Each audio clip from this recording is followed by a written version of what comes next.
Ciné-Rire sur Cinéma Radio. Ciné-Rire.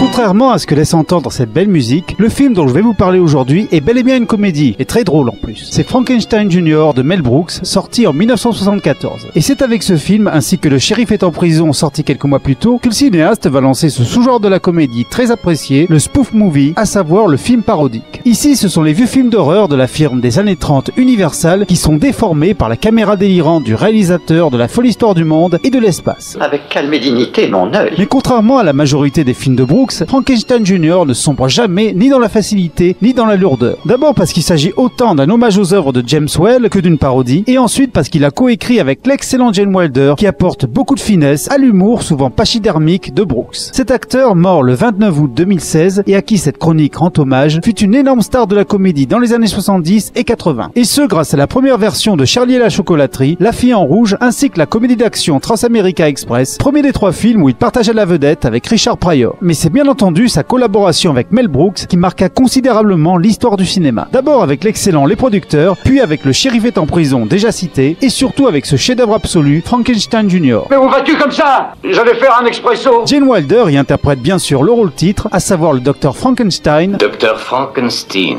Mon nom, monsieur, se prononce Frankenstein. Oui, Frankenstein donc. Ce dernier vit aux USA et n'est autre que le petit-fils du célèbre baron Frankenstein. Frankenstein. Ah non, lui j'ai le droit. Donnant des cours de sciences dans une université, celui-ci a totalement renié son illustre ancêtre. N'êtes-vous pas le petit-fils du célèbre docteur Victor Frankenstein qui allait dans les cimetières déterrer les cadavres fraîchement ensevelis et prélevait leurs organes pour... Oui, oui, nous savons tous ce qu'il faisait, on l'a assez dit.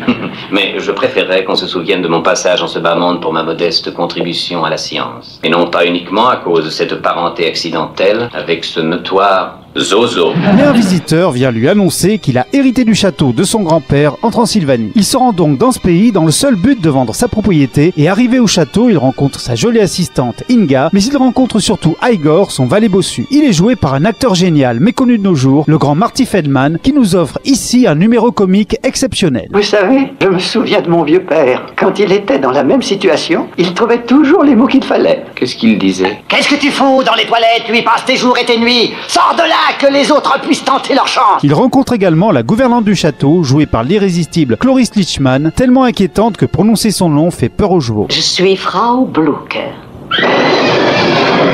Et voici mon assistante Inga. Puis-je vous présenter Frau Blucher?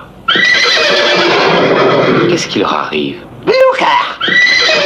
Le jeune Frankenstein finit par tomber sur le labo secret de son grand-père et sur ses écrits. Il se rend compte à ce moment-là que ses travaux pour créer la vie sur des morceaux de cadavres sont tout à fait plausibles. Moi seul ai réussi à découvrir le moyen de donner la vie. Je suis devenu moi-même capable de doter de mouvement la matière sans vie, inerte. Ça doit marcher.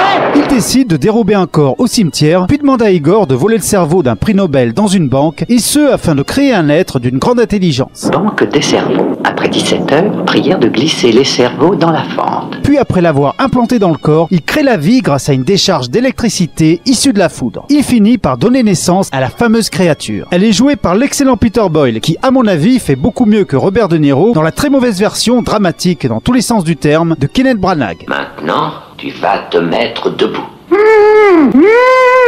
Tu peux le faire.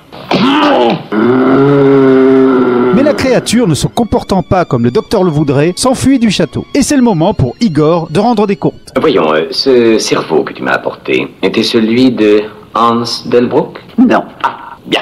Quel cerveau est-ce que j'ai mis dans sa tête? Vous n'allez pas vous fâcher, mais... Je peux t'assurer que je ne me fâcherai pas. Ça commence par A. De prénom, je suppose. Oui.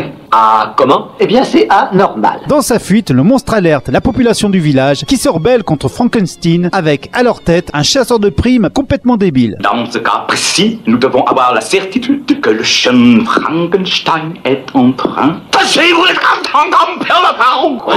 De suivre les traces de son grand-père. Les traces. Même si le but de Frankenstein Jr. est avant tout de faire rire, la réalisation est ici incroyablement soignée. Brooks a su recréer l'ambiance des films d'épouvante originaux avec une magnifique image noir et blanc qui fait un contraste étonnant avec les gags, souvent très vulgaires mais efficaces. Cette fois, le moment est venu. Ma chère, êtes-vous prête? Oui, docteur. Faites-la moi monter. Quoi, comme ça, ici? Oui, faites monter la plateforme. Oh, la plateforme. Oh, ça, oui. Et de plus, en véritable fan du cinéma qu'il parodie, le cinéaste va jusqu'à réutiliser le décor du labo du docteur Frankenstein issu du film original. L'apport de Gene Wilder au film fut de supprimer toutes les mauvaises vannes, ce qui fait que s'il y a moins de gags que dans les autres œuvres de Brooks, ils font mouche à chaque fois. Et c'est pour cette raison que Frankenstein Jr. n'a jamais la lourdeur de ses autres films. En d'autres termes, ses veines, ses pieds, ses mains, ses organes devaient être beaucoup plus grands que nature. Exactement. Ça lui ferait un énorme Schwanzstrucker. Cela va de soi. Oh. Les femmes vont apprécier. If you're blue and you don't know where to go to, why don't you go where fashion sits? Voilà, je vous donne rendez-vous très bientôt pour une nouvelle chronique et surtout n'oubliez jamais de rire parce que personne ne le fera à votre place. Cutaway coat, perfect fit. Ciné-Rire. Je ne crois pas qu'un Américain trouverait ça amusant. Ciné-Rire. En vidéo sur YouTube, en rejoignant la chaîne Cinéma Radio. S'il vous plaît, regarde.